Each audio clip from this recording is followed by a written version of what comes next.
Funny গল্প শোনাই, তো যাদের মন খারাপ আছে অবশ্যই মন ভালো হয়ে যাবে, এটা আমি কথা দিতে পারি। যদি হাতে কয়েক সেকেন্ড সময় থাকে তাহলে আমার গল্পটা শুনে যেতে পারো। তো ছেলেটার নাম সুঙ্কু, তার সমস্যা একটাই, সে ইংরেজিতে কথা কইবারই পারে না, কিন্তু ম্যাডাম তো রেগে মেগে পুরো আগুন। সুঙ্কু, তুমি যদি কালকে ইংরেজিতে কথা বলা না শিখতে পারো, না শিখে আসো, তাহলে কিন্তু তোমার খবর আছে। তো সুঙ্কু তো ম্যাডামের এই কথা শুনে ভয়ে ভয়ে বাড়িতে গেল। তারপরের দিন সুঙ্কু যখন স্কুলে আসতেছে, তখন অনেকক্ষণ আসার পরে দেখতেছে একটা ছেলে একটা মেয়েরে বলতেছে, বলে হ্যালো ডার্লিং।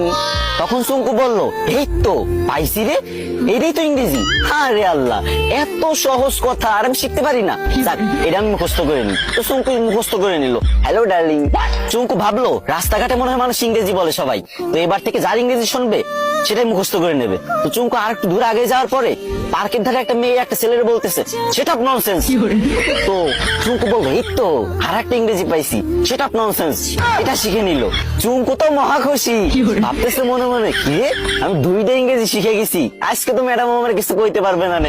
আর একটু আগে যাওয়ার পরে বাস থেকে লোক নামবে, ঠিক আছে, তো সুপারভাইজার বলতেছে লেডিস ফার্স্ট, লেডিস ফার্স্ট। তো সুঙ্কু ভাবছে যে এই তো শিখে ফেলছি 3 নাম্বার ইংরেজি, 3টে ইংরেজি শিখে ফেলছি, আমি তো পারি না ইংরেজি, 3টে ইংরেজি একসাথে শিখে ফেলছি, ম্যাডাম তো যাই ছাড়াই দেবো পুরো। তো সুঙ্কু তো মহা ভাবসাব নিয়ে পুরো নায়ক শাকিব খানের মতো হাঁটতে হাঁটতে স্কুলে চলে গেল। স্কুলে যাবার পর যখন ম্যাডাম ক্লাসে আসলো, তখন সবাই দাঁড়ায় বললো গুড মর্নিং ম্যাম। তখন সুঙ্কু তো ইংরেজি শিখছে এবার, তো সুঙ্কু কি বলবে? সুঙ্কু বললো হ্যালো ডার্লিং। এই কথা শুনে ম্যাডাম তো পুরো রাইগে মেগে ফায়ার। ম্যাডামের কান নাক চোখ মুখ সব জায়গাতে আগুন বেরোচ্ছে, আরো কোন জায়গাতে যে আগুন বেরোচ্ছে কোনো ঠিক নাই, ঠিক আছে। তো সুঙ্কুরে বললো হাউ ডেয়ার ইউ। চুঙ্কু বলছে সেটা ননসেন্স। ম্যাডাম তো এবার পুরোই রেগে মেগে হট, বলছে চুঙ্কু চলো প্রিন্সিপালের কাছে, আজকে তোমার খবর আছে। এদিকে চুঙ্কু বলতেছে ম্যাম লেডিস ফার্স্ট। গাইস, তোমাদের হাসানোর জন্য মেয়েদের থেকেও বেশি ন্যাকামি করতে হয়। তো তোমরা হাসছো তো, মন ভালো হয়েছে তো, কিন্তু আমার কিন্তু কষ্ট হয়েছে অনেক, গলাটা পুরো ভেঙে গেছে। তো এখন কান্না মুখ নিয়েই বলতেছি, আমার আইডিটা অনেকদিন ধরে ফ্রিজ, আমি অনেকদিন ধরে ভিডিও করি না, তাই তোমরা আমার ভুলে গেছো। এখন থেকে নিয়মিত ভিডিও আপলোড দেবো, আর তোমাদের মাঝ থেকে যাবো না, বিশ্বাস করো। প্রত্যেকদিন আমি ভিডিও দেবো, 3, 4, 5, 6টা করে ভিডিও দেবো প্রত্যেকদিন।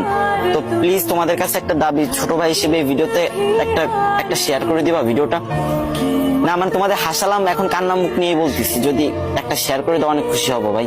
শেয়ার করে একটা কমেন্ট করো যে আমি শেয়ার করেছি, আমি দেখতে চাই যে কারা আমার ভালোবাসে, আমার কমেন্ট করো। বেশি শেয়ার করা লাগবে না, একটা প্লিজ।